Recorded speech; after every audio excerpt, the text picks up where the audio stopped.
Eu vou fazer a minha oração também, amém? Senhor, muito obrigado por nós estarmos juntos aqui nessa noite. Obrigado pelo privilégio de poder pregar a Tua palavra aos Teus filhos.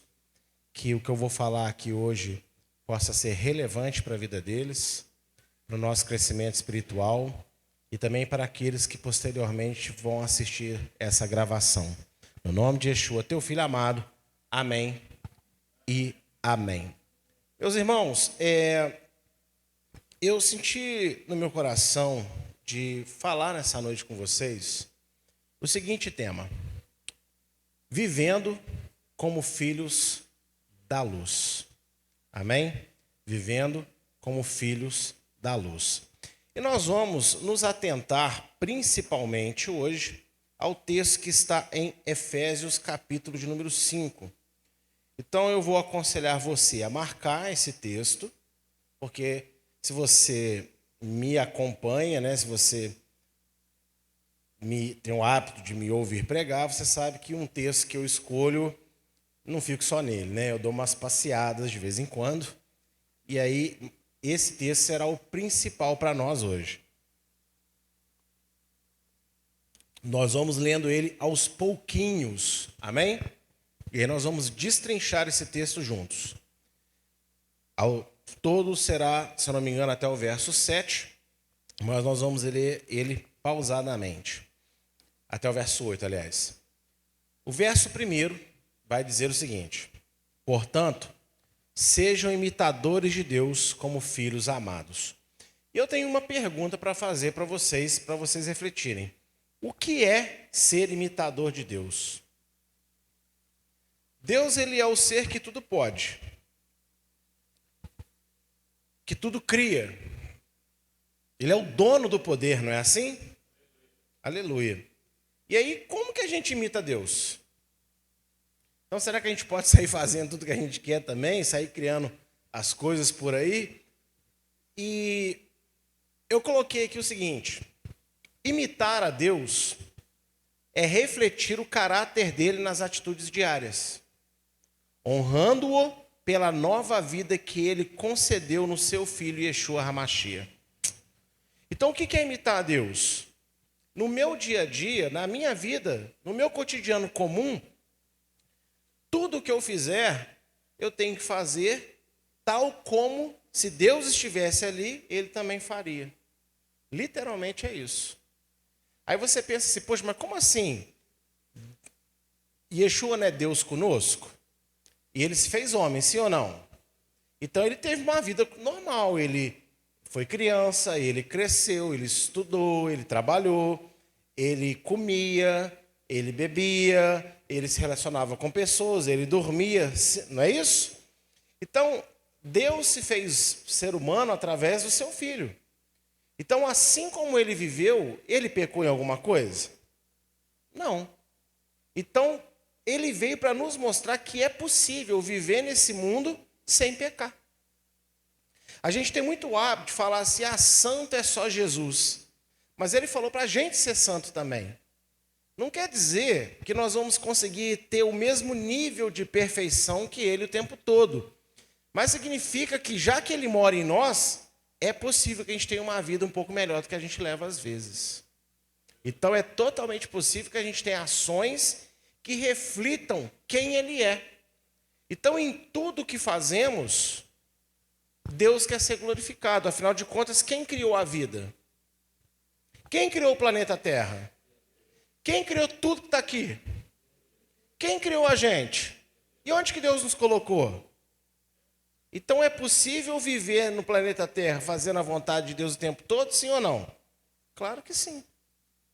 Só que nós nem sempre estamos empenhados, porque temos uma natureza caída e o mundo, de forma geral, ainda jaz no maligno. E a gente ainda jaz no maligno? Eu não, e você? De vez em quando a gente pisa na jaca, né? No maligno, mas assim, através de Yeshua, a gente nasceu de novo. A gente está no mundo, mas nós não somos desse mundo. Então, ser imitador de Deus é, todos os dias, nas coisas mais simples, preparar um prato de comida, até ali tem como fazer isso de uma forma que Deus faria. Então é isso que é ser imitador de Deus, viver a vida natural de forma sobrenatural. O que eu quero dizer com isso? Dentro dos parâmetros que Deus estabeleceu na sua palavra. Amém, queridos? Porque às vezes parece que ser imitador de Deus tem a ver só com dar glória a Deus, cantar louvor, né? Ler a Bíblia e evangelizar. Tudo isso faz parte de uma missão de servir a Deus. Mas como eu disse, Deus nos criou para viver. Deus não nos criou para morrer. Então foi Ele que criou tudo que existe no mundo. E Ele criou para a gente estar aqui. Então tudo isso pode funcionar da maneira certa. Amém? E quando eu me dedico a fazer as coisas funcionarem do jeito certo, como a palavra instrui, eu estou imitando a Deus. Amém? E aí, o verso falou só, sejam imitadores de Deus como filhos amados. E eu coloco uma segunda pergunta para vocês. O que é ser um filho amado? O que é ser um filho amado? Ah, pastor, isso é fácil. Deus me ama. Tá, é verdade, Deus te ama. Mas, olha só, você não pode desassociar o complemento do início. Seja imitador de Deus como filho amado. Então, o filho amado tem a ver com ser imitador. Então, o que significa eu ser um filho amado? Não é ser um filho amado por Deus apenas. Ser um filho amado de Deus. E eu vou explicar isso para você. O convertido ao Messias não vive conforme o mundo, mas como alguém que representa o reino. Entendeu? Você não pode viver como qualquer pessoa vive.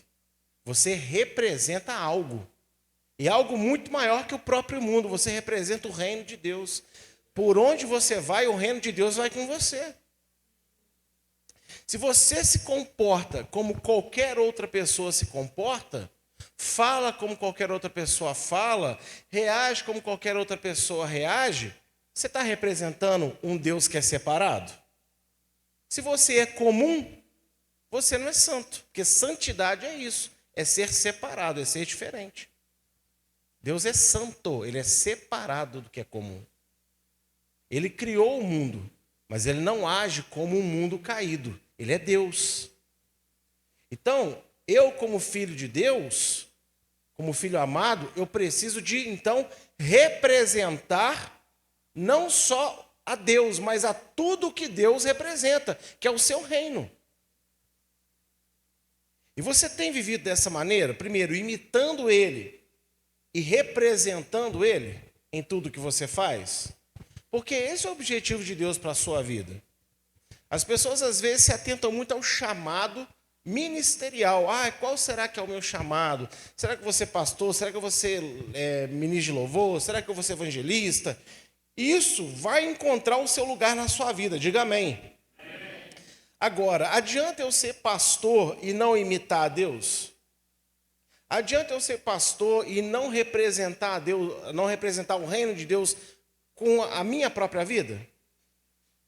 Por isso Yeshua falou em Mateus 7, naquele dia muitos me dirão, fiz isso no seu nome, fiz aquilo no seu nome, mas eu não vos conheço.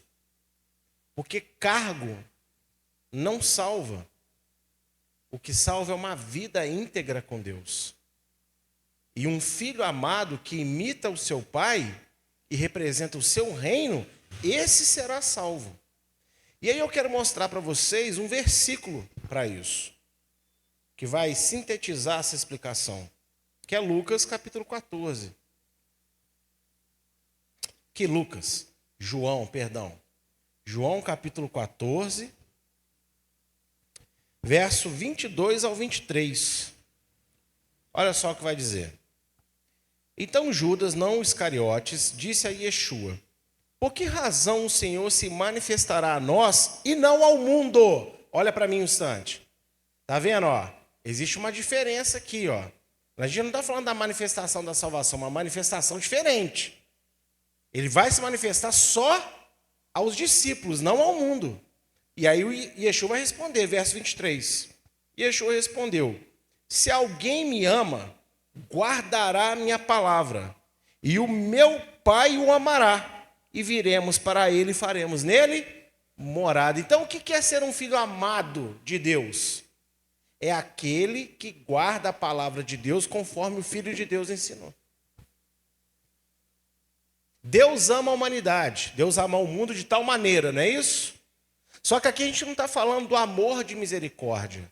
O amor de Deus que Ele tem pelo ser humano, que não quer que o ser humano seja destruído no inferno, quer que o ser humano seja salvo e viva para sempre com Ele. Esse é o amor da misericórdia, que Deus tem por todo ser humano. Deus quer salvar a humanidade, diga amém. Agora existe uma outra forma de amar, que é o amor do prazer. É onde Deus salva o ser humano, e esse ser humano agora, em gratidão a essa salvação, quer agradar o seu Salvador. E vive guardando a palavra dele, para agradá-lo. Eu não guardo a palavra de Deus para ganhar mais alguma coisa. Eu não guardo a palavra de Deus porque eu tenho medo de ir para o inferno.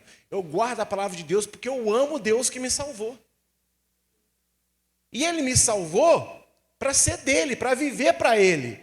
Então, qual que é a única forma de gratidão que eu posso dar para Ele? Fazendo as coisas que Ele pede. Dízimo, por exemplo, e oferta, não é para eu calar o devorador, embora isso tenha esse efeito espiritual, mas não é por isso que eu faço. E nem para ganhar algo que eu estou querendo, vou dar para Deus me dar de volta. Não. Está na palavra que é para fazer isso. Então, como eu fui salvo por esse Deus, eu faço as coisas que Deus ama. E Ele criou para eu fazer, para proteger a minha vida, para me dar propósito. Quando eu vivo uma fé sem obediência, na verdade eu estou vivendo uma ilusão.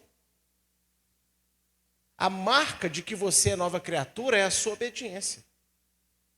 Você não obedece para ser salvo, mas a salvação te leva naturalmente à obediência. Por isso que Tiago vai dizer que uma fé sem obediência é morta. São só palavras lançadas ao vento. E olha, não se ofenda, mas falar que ama Jesus, cantar que ama Jesus, qualquer um pode fazer. E não é isso que impressiona a Deus. Deus não se sente impressionado com a gente cantando, nem com a gente falando só. A canção e a fala, elas têm um valor quando são associadas de uma fé dinâmica, de uma fé que obedece à palavra de Deus. E viu o que Yeshua disse aqui no verso 23 que nós lemos, em João 14? Se a gente guarda a palavra dele, isso é um sinal então de que nós amamos ele. E aí o Pai nos amará, ou seja, seremos filhos amados. Por quê? Porque nós fazemos aquilo que ele se agrada, que é obedecer a palavra dele. Lembra o profeta Samuel, quando ele disse para o rei Saul, por acaso Deus tem prazer em sacrifício mais do que se obedeça a sua palavra? O sacrifício era para ser feito? Era. Mas antes do sacrifício tem que vir o quê? Obediência à palavra de Deus. E a gente pode obedecer as coisas de forma mecânica. Deus também não tem interesse nisso. O meu coração, o seu coração tem que estar alinhados, motivados pelo amor e pela gratidão. É igual um filho quando obedece só porque recebeu uma ameaça de punição. Aí quando você não ameaça ou não promete dar alguma coisa, o filho nunca se levanta para fazer nada para te agradar. Isso não é ruim isso? Ver que um filho só faz por interesse? E a gente já foi filho, né? Assim, a gente é filho ainda, né?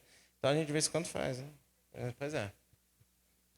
Então, se a gente tem esse sentimento, será que Deus também não carrega? De onde que a gente puxou esse sentimento de ficar frustrado com um filho que só faz as coisas por interesse? A gente puxou isso do nosso Pai Celestial. Deus não quer que a gente faça as coisas só por medo ou porque a gente está interessado. Deus quer que a gente faça porque a gente ama Ele. Amarás o Senhor teu Deus de todo o teu coração. É por amor. Amém? E aí, Efésios agora, verso 2, né, 5:2, vai seguir dizendo assim: e vivam em amor, como também o Messias nos amou e se entregou por nós, como oferta e sacrifício de aroma agradável a Deus. Meus irmãos, veja bem, se sacrificar por amor ao próximo não é suportar, aceitar ou se sujeitar a tudo que as pessoas querem fazer. Porque na cabeça, principalmente daquele que só cobra e não dá, a pessoa que não dá amor para ninguém, não contribui com nada, mas ela quer o tempo todo ser o centro das atenções e receber atenção, ela vai para esse lado. Que tipo assim, cadê o amor? Cadê o amor do pastor? Cadê o amor da igreja? Cadê o amor dos irmãos? Uma pessoa que quando ela chega nesse ponto, não é porque ela é uma pessoa muito amorosa, é porque ela quer para ela. Então ela quer ser quem ela é, quer continuar fazendo o que ela faz e quer que as pessoas se sujeitem àquilo. Continue dando atenção para ela, continue cercando ela, mesmo ela fazendo tudo que ela faz e sendo quem ela é. E isso não é amor. Isso é mimo. E mimo é o oposto de amor.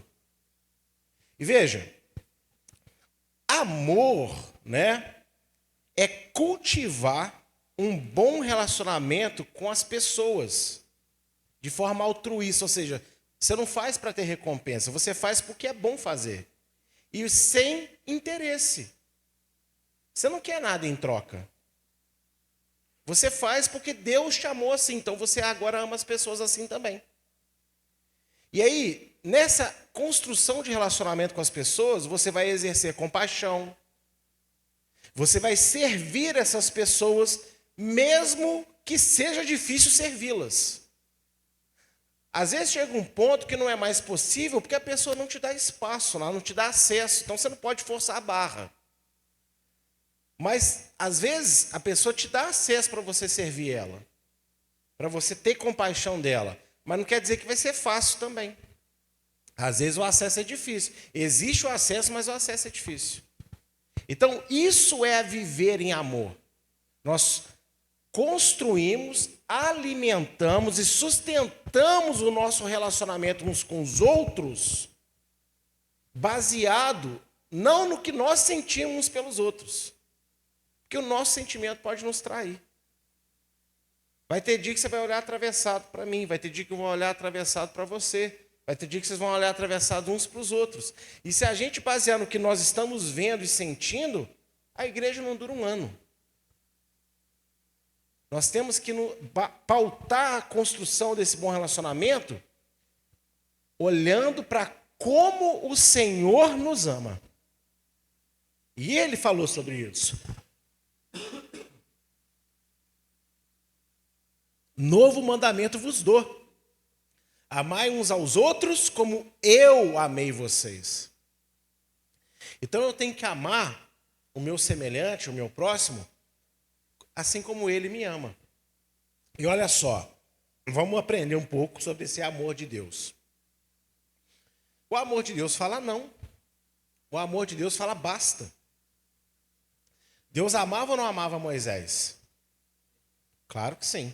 Mas no capítulo 5 de Deuteronômio, nós vamos ver que Moisés clama várias vezes a Deus para que Deus volte atrás no castigo de não deixar ele entrar na terra prometida. E lá no capítulo 5 ele fala, eu clamei a Deus, mas um dia Deus falou comigo assim, Moisés, basta, não me fala mais disso, você não vai entrar em ponto final. Deus deixou de amar Moisés por causa disso? Mas a gente acha que às vezes uma negativa e ser um pouco mais duro quando necessário é não amar. E é o oposto. Tem horas que o não é necessário. Tem horas que a firmeza é necessária. Firmeza não quer dizer falta de educação, né? Você não precisa ser mal educado para ser firme. Mas você precisa ser incisivo, às vezes, na sua motivação e naquilo que está te levando a fazer determinadas coisas. Só que a pessoa do outro lado, que ela quer continuar sendo quem ela é e fazendo o que ela gosta de fazer, qualquer mínima repreensão ela vai encarar como? Como falta de amor. E amor não é isso. Então, repita comigo: amar não é aceitar tudo, mas é amar como Yeshua ama, construindo bons relacionamentos na palavra. Quando você joga a palavra para fora e você quebra a palavra para boa convivência, você não está amando de verdade. Você está fazendo o oposto disso. Porque amor, preste bem atenção nisso, o verdadeiro amor não é um sentimento. E aí, nós ainda tratamos muitas vezes amor como um sentimento. Existe o sentimento de amor? Existe. Mas o amor pleno não é o sentimento. Porque a palavra diz que Deus é amor. Deus não é um sentimento. Ele é um ser. Então só ama de verdade aquele que direciona o seu sentimento dentro da verdade de Deus. Se o meu sentimento de amor estiver desvinculado da verdade da palavra, o meu amor não é amor de verdade. É paixão. É qualquer outra coisa, mas amor não é, porque Deus é amor. E olha só o verso que eu escolhi para mostrar isso para vocês. Escolhi dois. O primeiro é 1 João, capítulo 5. Versos que eu pouco li na igreja até hoje, né? 1 João, capítulo 5, versos 2 e 3. Que diz assim. Olha como é que o 2 é interessante, olha. Nisto sabemos que amamos os filhos de Deus. Olha para mim, o que João está dizendo? Como que eu sei que eu amo de verdade, de forma genuína, os meus irmãos? É isso que ele está dizendo. Aí, seguindo a leitura. Quando amamos a Deus e praticamos os seus mandamentos. Porque este é o amor de Deus, que guardemos os seus mandamentos, e os seus mandamentos não são difíceis de guardar. Ou seja, eu amo o meu irmão verdadeiramente quando eu tenho um sentimento forte por ele só. Eu amo ele de verdade quando eu amo a Deus primeiro e obedeço a Deus. Porque se eu amo a Deus e obedeço a Deus, eu vou saber a hora do sim, a hora do não, a hora do vamos orar. Porque se o meu irmão está querendo ir numa roubada e por amor a ele eu vou com ele, que amor é esse?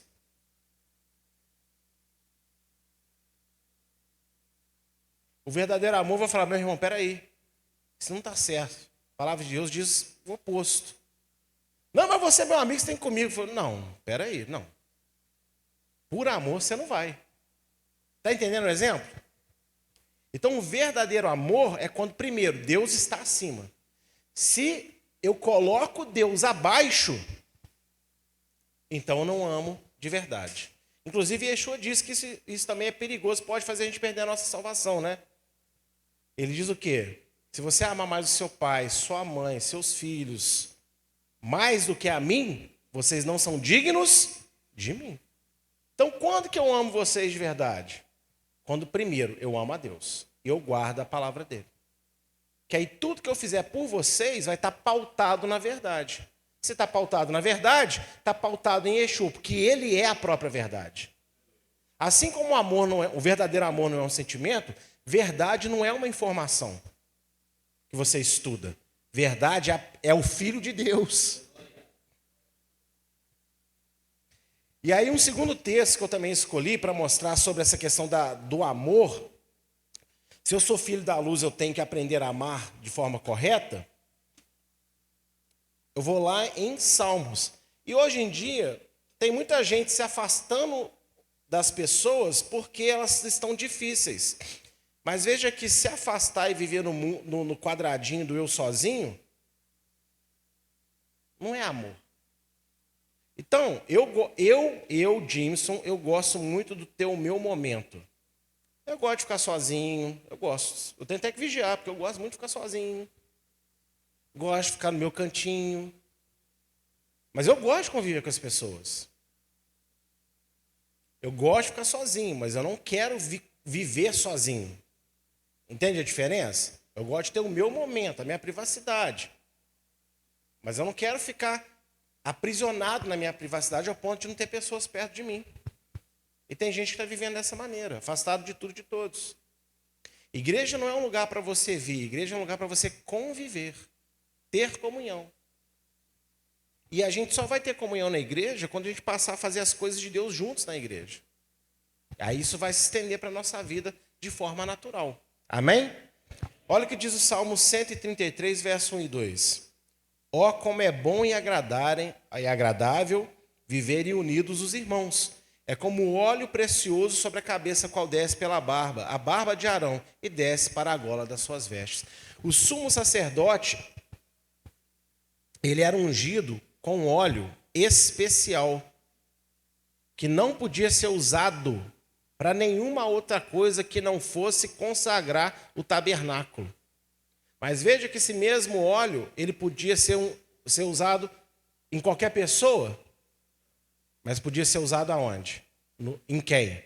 No sumo sacerdote. E Deus está falando que quando os irmãos vivem em união, Deus derrama sobre eles um óleo especial. Essa revelação Deus deu para minha esposa alguns anos atrás aqui. E foi numa reflexão de início de culto. Eu guardei isso para o resto da minha vida. Essa revelação maravilhosa. Então, nós temos que amar uns aos outros, se a gente quer ser filho da luz. Mas lembra, amar dentro dos parâmetros da Bíblia, de Deus. No verso 3 de Efésios, dando continuidade, vai dizer assim: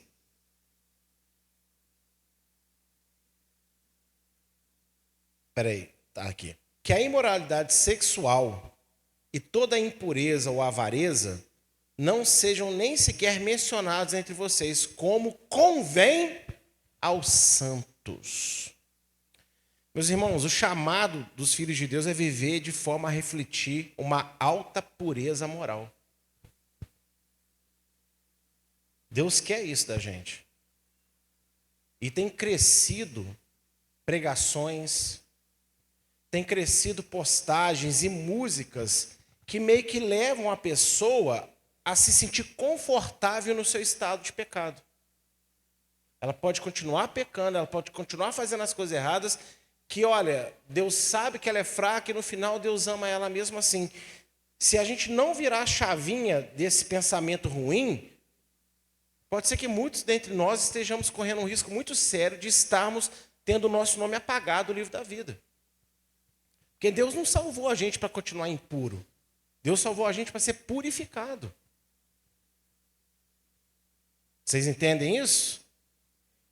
Então a gente tem que crescer numa conduta e numa ética moral. A gente tem que ter isso.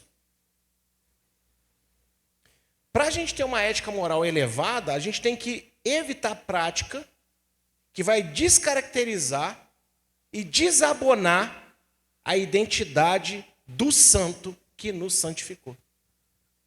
Lembra? A gente não tem que ser imitador de Deus? A gente não tem que ser filho amado de Deus?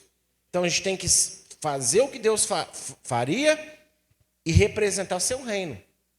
Se eu tenho condutas e me baseio em princípios pessoais, familiares ou sociais que vão contra a palavra de Deus, eu estou descaracterizando quem Deus é. Então eu estou representando o seu reino de verdade? Eu já dei muitos exemplos aqui na igreja, porque eu gosto dele. Tem alguns exemplos que eu me apego. E esse é um exemplo que eu vou dar de novo. Vocês imaginam que alguém bate uma foto minha, cria um perfil no Facebook, no Instagram, no YouTube, no TikTok, sei lá quantas as outras redes todas aí que existe. No Tinder e não sei o quê. E coloca lá, Jimmy Safadão. Uma foto minha peladão, né? Joga numa inteligência artificial e coloca uma foto toda sensualizada. Vem que tem. Sou eu, de verdade? Sim ou não? Não. Mas não está com a minha foto lá? Está com o meu nome, está com o meu telefone. É igual o golpe de WhatsApp, não é assim? Quando o pessoal clona o WhatsApp. E às vezes nós fazemos isso com Deus. Nós falamos coisas sobre Deus e de Deus para as pessoas que não representam em absolutamente nada quem Ele verdadeiramente é. E quando a gente cai nessa falácia, tem vários motivos. Às vezes a gente não tem um bom ensinamento sobre a palavra e a gente acaba tendo conceitos distorcidos. Às vezes a gente tem uma experiência, a gente acha que a nossa experiência nos capacitou agora a montarmos uma teologia própria para falar de Deus. Mas um dos motivos principais é que a gente, para poder se sentir confortável no nosso erro, a gente perverte a palavra de Deus. A gente pega versículos isolados e perverte o que ela é, para dar razão para o que a gente quer fazer. E essa é uma estratégia satânica. Ó, pula aí desse pináculo aí, ô Yeshua, porque afinal de contas a palavra diz, né? Os teus anjos te segurarão pela mão. O diabo usou a palavra. Mas era para Yeshua tentar Deus pulando do alto do templo? Se ele pulasse, ele ia morrer. E a gente estaria lascado.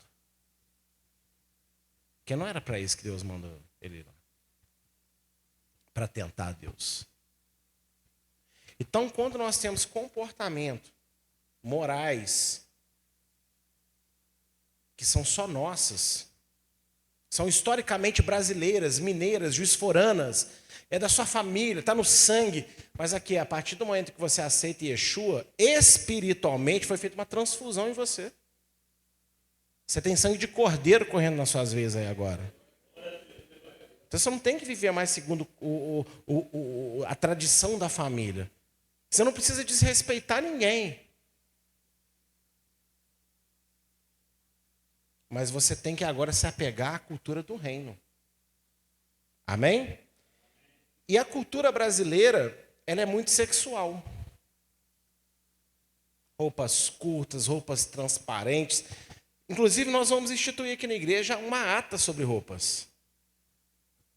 Que isso, pastor? É aderência, transparência, tendência e ausência. Quando a gente vai se vestir, a gente tem que ter esse filtro. Como é que está a aderência dessa roupa? Como é que está a transparência dessa roupa? Como é que está essa tendência? Porque nem tudo que está na moda é para a gente usar. E como é que está a ausência de algumas coisas que a gente usa? Porque a nossa cultura é tropical, sensual, mas a gente é filho de Deus. Tem como o homem e tem como a mulher de Deus andar bonito, mas de forma santa, de forma que seja elegante. E nós temos que fazer isso. E não se iluda, Deus espera isso sim. Quem fala que Deus não se importa com roupa, não conhece a Bíblia, porque Deus montou para o seu sacerdote uma veste que resplandece glória e esplendor. A Bíblia não diz que agora em Yeshua somos sacerdotes? E a coisa mais legal é que tem um monte de gente que gosta de falar isso. Eu sou sacerdote, povo santo, mas não estuda os deveres do sacerdote. E o que Deus espera do sacerdote. Cuidado com essas coisas que está muito liberal, que agora está tudo tranquilo. O evangelho não é adaptativo à diversidade cultural que existe no mundo. Ele é o escape para maus comportamentos e costumes, tanto em ambientes públicos quanto privados.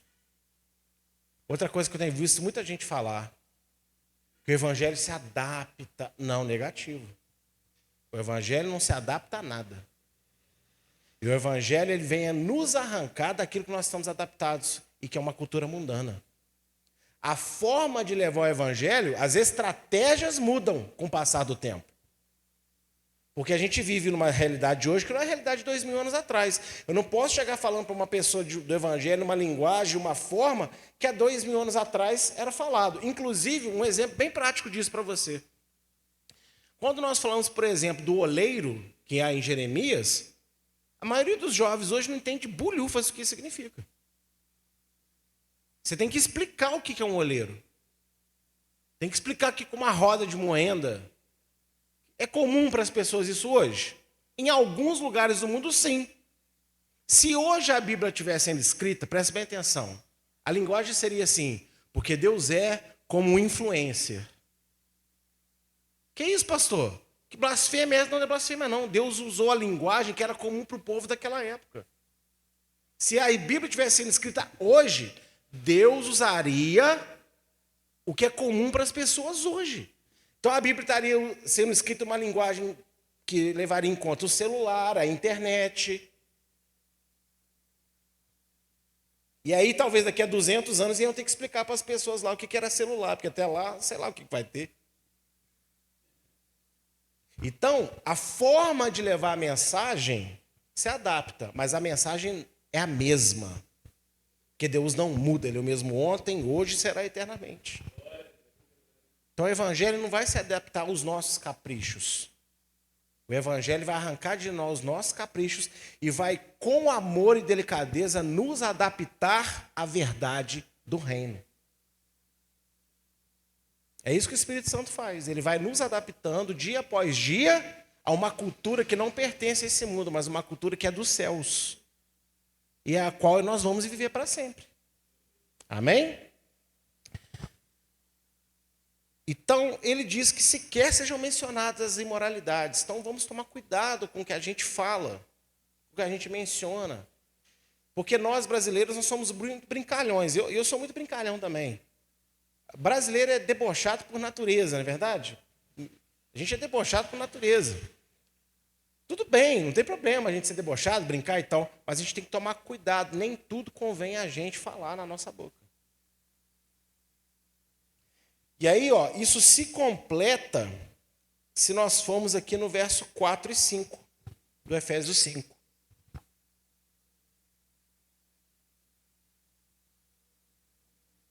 Diz assim: não usem linguagem grosseira, não digam coisas tolas nem indecentes, pois isso não convém. Pelo contrário, digam palavras de ação de graças.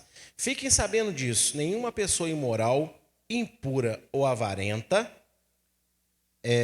porque a avareza e a idolatria têm herança no reino do Messias e de Deus. Avareza, gente, o que é avareza? É um apego ao dinheiro. Amor ao dinheiro. Ah, pastor, então eu não posso querer ganhar dinheiro? A Bíblia não fala isso. Pode tirar, por favor. A Bíblia não fala que você não pode ter uma vida, trabalhar para ter uma vida confortável. Não é isso. Mas se o conforto da sua vida faz com que você ignore os princípios de Deus na palavra, aí está errado. Porque o amor ao dinheiro é o princípio de todos os males.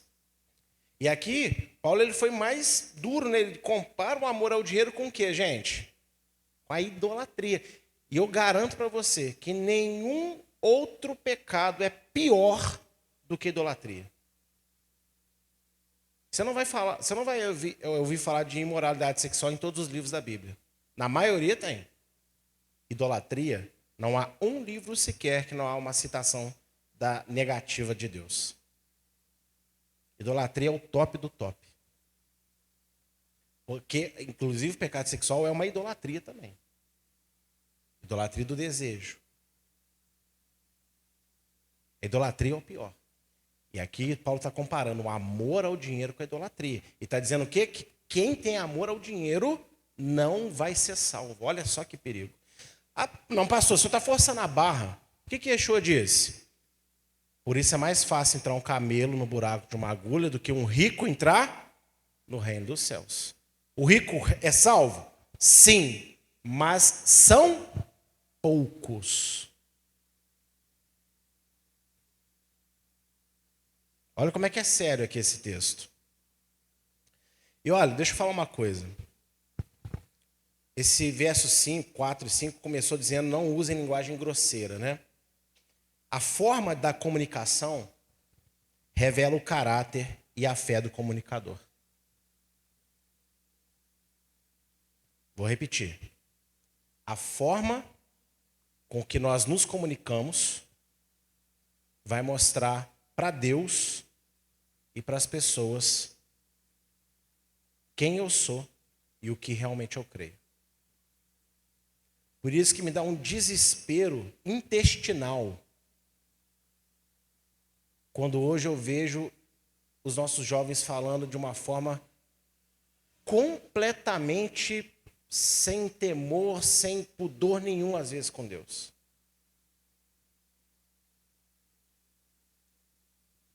Eu sou sincero com Deus.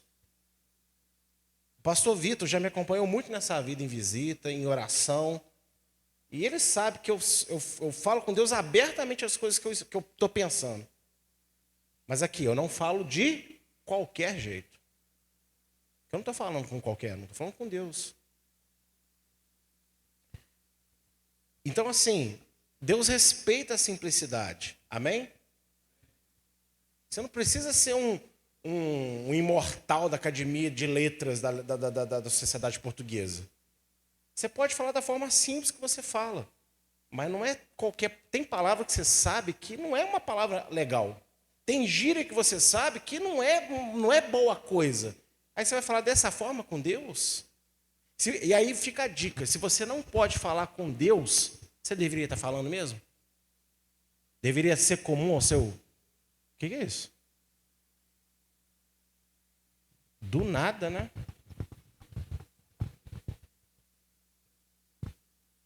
Você não deveria estar falando com Deus. Vai travando aí nos retornos aí todas as coisas, deixa só o microfone liberado, que alguma coisa resolveu chiar. Deve ser o violão, talvez, não sei. Vai em todos os retornos, fecha tudo que você puder. É só um minutinho, tá, gente? Porque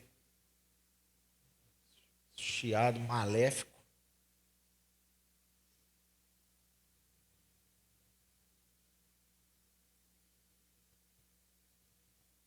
No púlpito, no altar, na banda.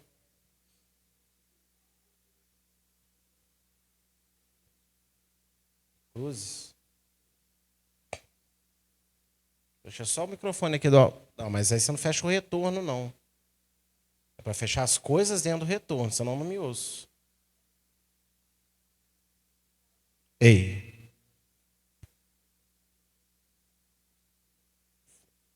Fecha o volume da igreja das outras coisas que não sejam os microfones. Fecha os microfones. Credo. Vê se no fone está saindo isso aí também.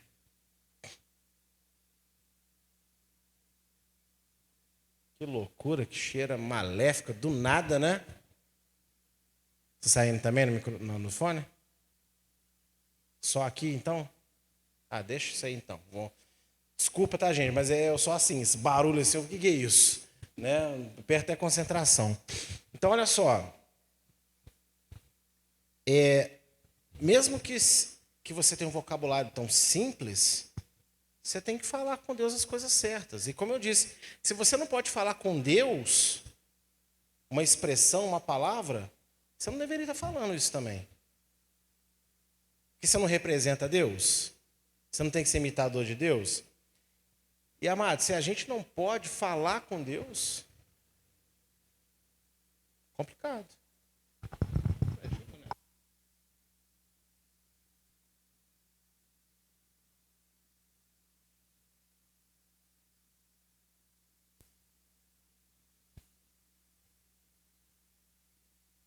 Ei.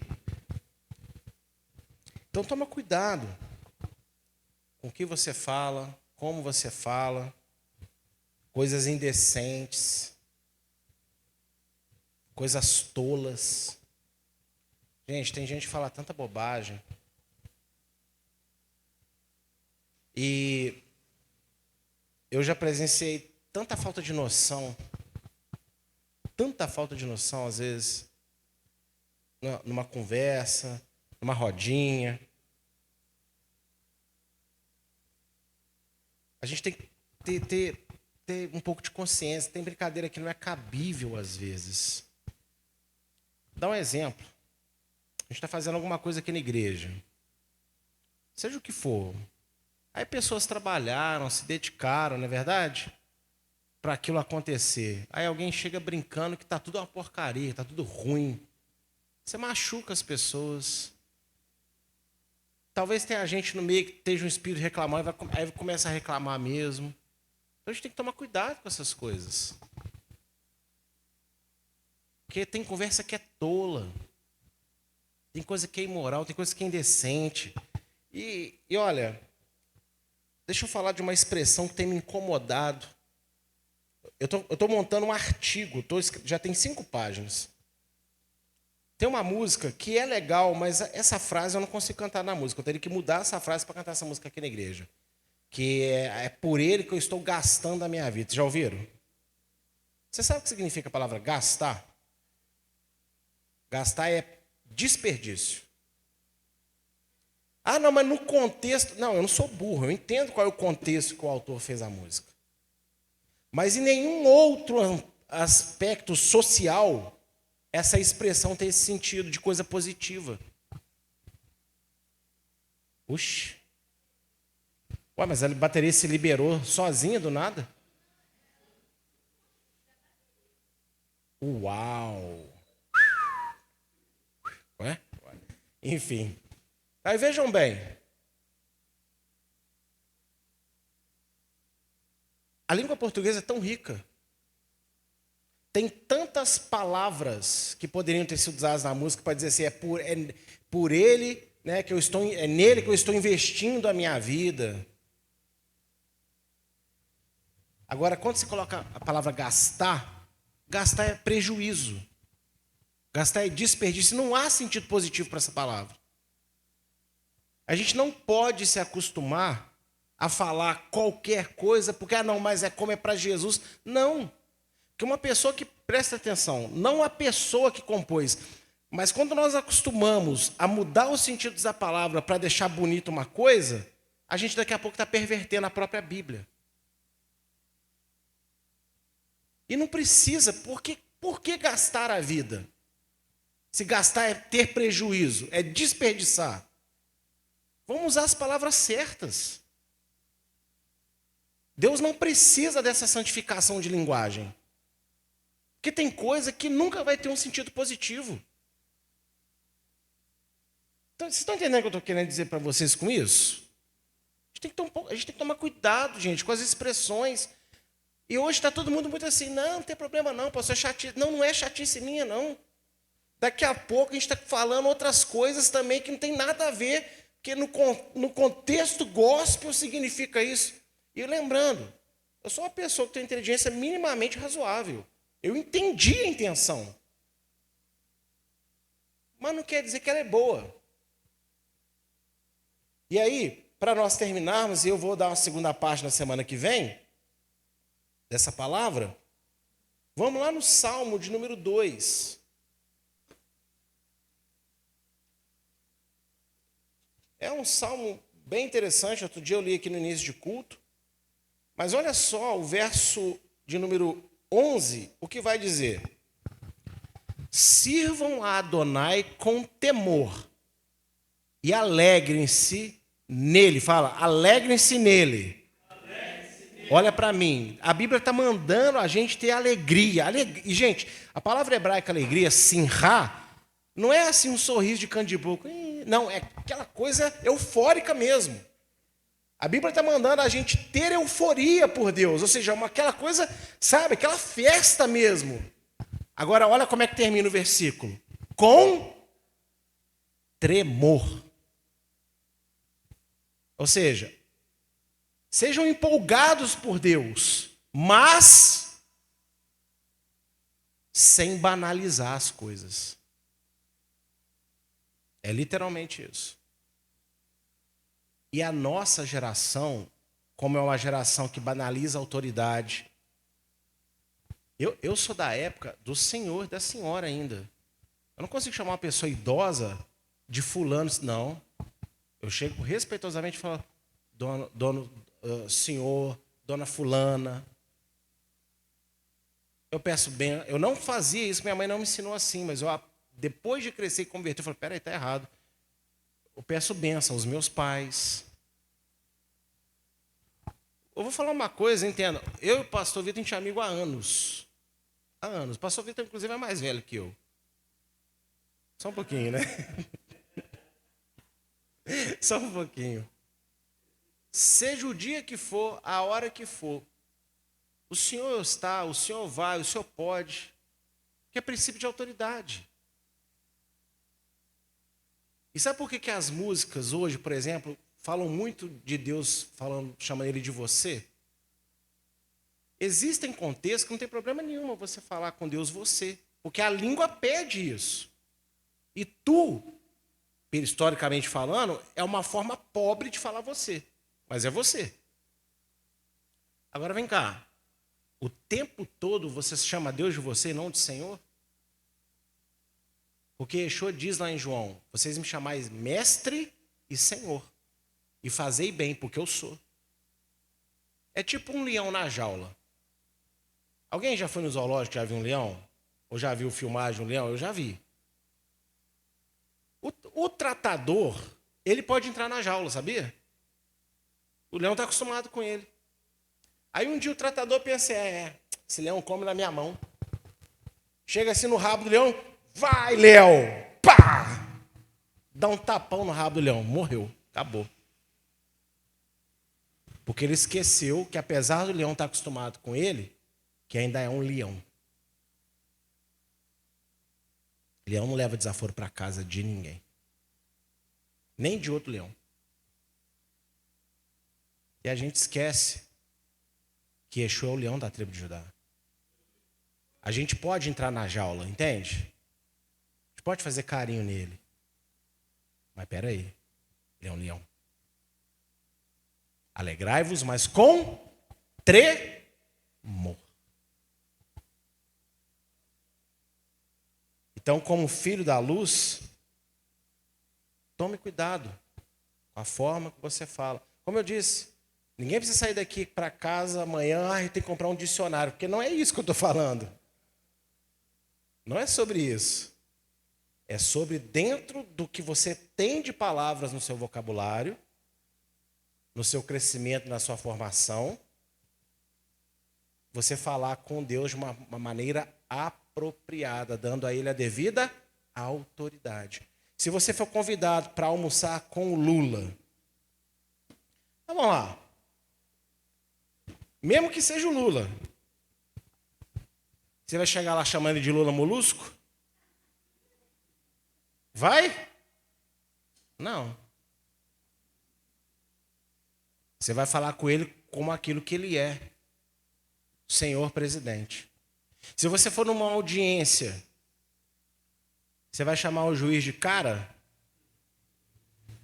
Duvido eu dó. E se chamar, eu convido você a experimentar chamar o juiz de cara. Ele vai falar uma vez só. Porque senão ele vai te botar para fora. Quem está entendendo o que o pastor está tentando passar para vocês? Dá um glória a Deus. Glória a Deus. Isso eu estou falando para o bem de vocês. Isso se aplica principalmente a Deus, amém? Principalmente a Deus. Mas de uma forma geral, na sociedade também. Então não vamos falar de forma irreverente e nem vamos falar qualquer coisa na nossa boca, porque nós somos filhos da luz. Vivamos como filhos da luz.